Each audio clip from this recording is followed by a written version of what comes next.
एक दिन माता यशोदा भगवान कृष्ण के लिए दही मथने लगी। माता यशोदा अपनी दासियों को अन्य कामों में लगाकर कुछ गुनगुनाते हुए दही मथकर माखन बना रही थी। उस समय माता यशोदा की छवि अत्यंत सुंदर थी। रेशमी साड़ी का लहंगा पहने हुए अत्यंत सुंदर लग रही थी। भगवान श्री कृष्ण माता यशोदा के पास गए और माता यशोदा ने कृष्ण को गले से लगा लिया और अपनी गोद में बैठा लिया और गोद में बैठाकर दही मथने लगी। किसी काम से माता यशोदा ने लल्ला श्री कृष्ण को अपनी गोद से नीचे उतारा और अंदर चली गई। इसी बात से भगवान कृष्ण रुष्ट हो गए और उन्होंने दही का मटका फोड़ डाला। अपनी आंखों में आंसू भरे हुए दूसरे मटके में जाकर माखन खाने लगे। थोड़ी देर में माता यशोदा आई और उन्होंने दही के मटके के टुकड़े टुकड़े देखे तो वह समझ गई कि यह सब काम मेरे प्यारे लल्ला की ही शैतानी है। साथ ही जब उन्होंने देखा कि मेरा लाडला यहाँ पर नहीं है तब वह उसको ढूंढने लगी और अपनी हंसी को रोक नहीं पा रही थी अपने छोटे से लल्ला की शरारत देखकर। माता यशोदा ने देखा कि भगवान कृष्ण उखल पर खड़े हैं और छीके पर माखन लेकर बंदरों को खूब लुटा रहे हैं।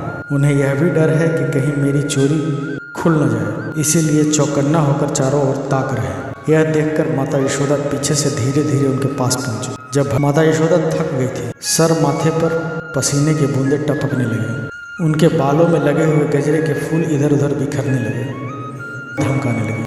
उस समय भगवान कृष्ण की झांकी बड़ी ही विलक्षण प्रतीत हो रही थी। अपराध तो किया ही था, इसीलिए रुलाई रोकने पर भी नहीं रुक रही थी। हाथों से आंखों को मसल रहे थे, इसीलिए मुंह पर काजल ही काजल फैल गया था। माँ की डांट के भय से आंखें ऊपर की ओर उठ गई थी। माँ की ओर देखा ही नहीं जा रहा था। जब माता यशोदा ने देखा कि लल्ला बहुत डर गया है तब उन्हें हृदय से वात्सल्य स्नेह उमड़ आया और उन्होंने छड़ी फेंक दी। इसके बाद माता यशोदा मन ही मन विचार करने लगी कि इसको एक बार बांध तो देना चाहिए, नहीं तो यह और भी उधम मचाएगा।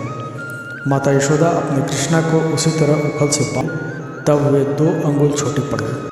तब उन्होंने दूसरी रस्सी उसमें जोड़ी, तब वह भी रस्सी छोटी पड़ गई। इस प्रकार माता यशोदा रस्सी के टुकड़े जोड़ने लगी और वह 2 उंगली छोटी पड़ने लगी। माता यशोदा के यह सब करने से भगवान कृष्ण ने देखा कि माँ बहुत थक गई हैं और उन्होंने मुस्कुराते हुए अपने आप माँ के बंधन से बंध गए। भगवान कृष्ण ने माता यशोदा के वात्सल्य के बंधन में बंधकर अपने भक्तों को यह सीख दी कि मैं प्रेमी भक्तों के वश में हूँ। जहाँ भक्त वहीं का संकीर्तन करता है उसके सारे पाप शांत हो जाते हैं। जो पुरुष उनका गायन करते हैं, भगवत भक्ति में अपना समय व्यतीत करते हैं, उनके जीवन में कभी कोई कष्ट नहीं आता। वह सदैव शांत और सहज रहते हैं।